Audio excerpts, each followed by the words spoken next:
বলতেছে 18 লাখ টাকা আমি টাকা খরচা করে এনেছি, 50% ফেরত দিতে বলো, তাহলে ভোটার পদ ব্যাক করে দেব। কালকে আমাকে ওই যে বললাম না, আমাকে হুমকি দিচ্ছিল ইলেকশনটা যাক তারপরে বুঝাচ্ছি তোকে, আমি এম রেডি সাইবার ক্রাইমে যাওয়ার জন্য, আমি এটা বলেছি।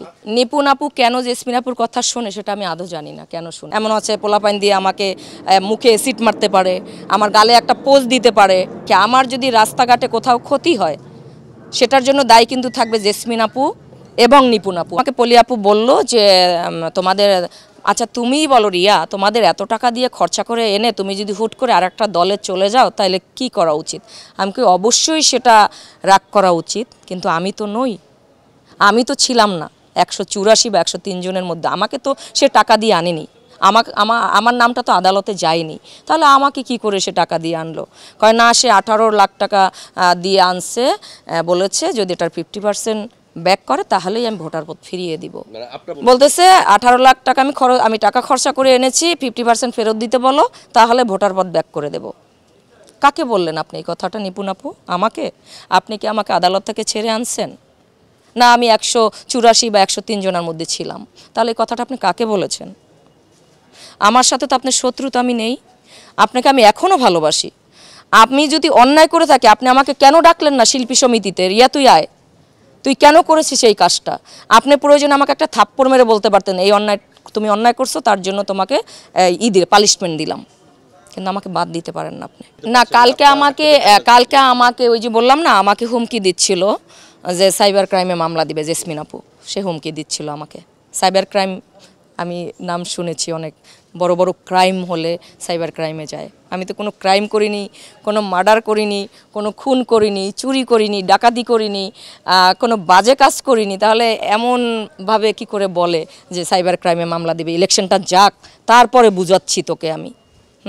তা আমি আবার সামনে গিয়ে দুষ্টমি করে বললাম আই অ্যাম রেডি সাইবার ক্রাইমে যাওয়ার জন্য, আমি এটা বলেছি। আমাকে সাইবার ক্রাইমে নিয়ে যাবে, আমার কি জান হুমকি না এটা? এমন গতকালকে বলেছিল যে ভোটার ছাড়া কাউরেই ঢুকতে পারবে না, আজকে আবার কেন করে দিল যে সবাই ঢুকতে পারবে?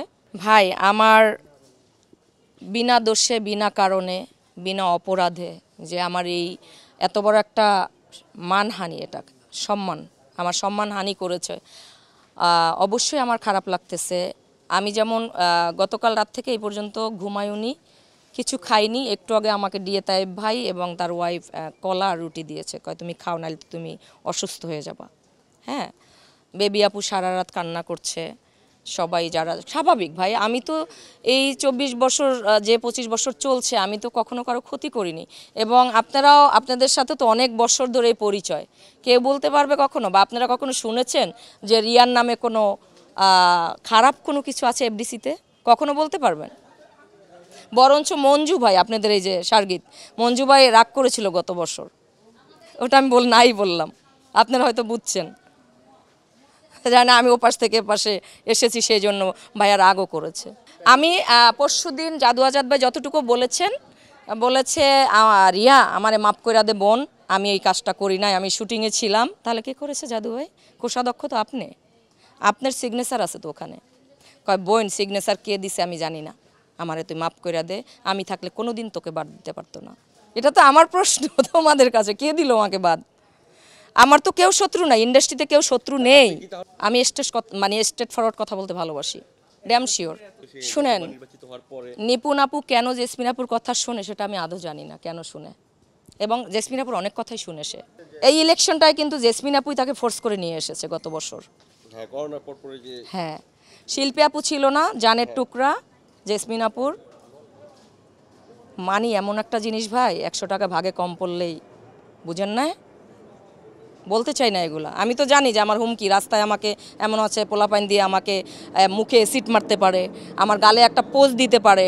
হ্যাঁ, তো আমিও এটা আপনাদের ক্যামেরার সামনে বলে রাখি, আমার যদি রাস্তাঘাটে কোথাও ক্ষতি হয় সেটার জন্য দায়ী কিন্তু থাকবে জেসমিন আপু এবং নিপুণ আপু। আমি একদম এই ক্যামেরায় সুন্দরভাবে বলতেছি। আমি ইলেকশনটা যাক, যদি এমন কিছু আসে অবশ্যই সেটা করব যদি প্রয়োজন মনে হয়। কারণ যেখানে কালকে আমাকে সরাসরি সে হুমকি দিচ্ছে সাইবার ক্রাইমে মামলা দিবে ইলেকশন যাওয়ার পরে, আমি তো প্রস্তুত, কারণ আমি কোনো অন্যায়কারী না, আমি কোনো অন্যায় করিনি। আমি হোটেলে গান গাই, এটাই যদি আমার অপরাধ হয়, আপনাদের কাছে কি অপরাধ? 5 স্টার হোটেলে পারমিশন নেই গান গাওয়ার? আছে কি না বলেন? আচ্ছা, তো অবশ্যই আছে। হ্যাঁ, পারমিশন ছাড়া কি গান বাজনা হতে পারে এই বছরের পর বছর?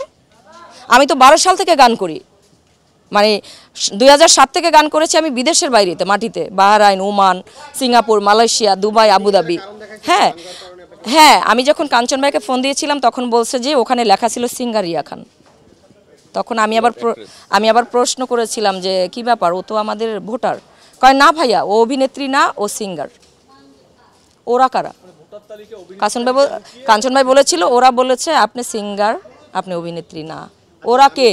আমার তো এখানে ইন্ডাস্ট্রিতে কোনো শত্রু না, তাহলে ওরা কে? ওরাটা কারা? আবার সাদিয়া মির্জা যেখানে আমাকে বললো বিধানের বাইরে কাজ করেছেন, তাহলে যে বিধানের বাইরেটা আমি নিপুণ আপু আপনার কাছ থেকেই জানতে চাই। আর কারো এখানে বিধানের বাইরে তো আপনিই বলতে পারবেন, আমি পারবো না।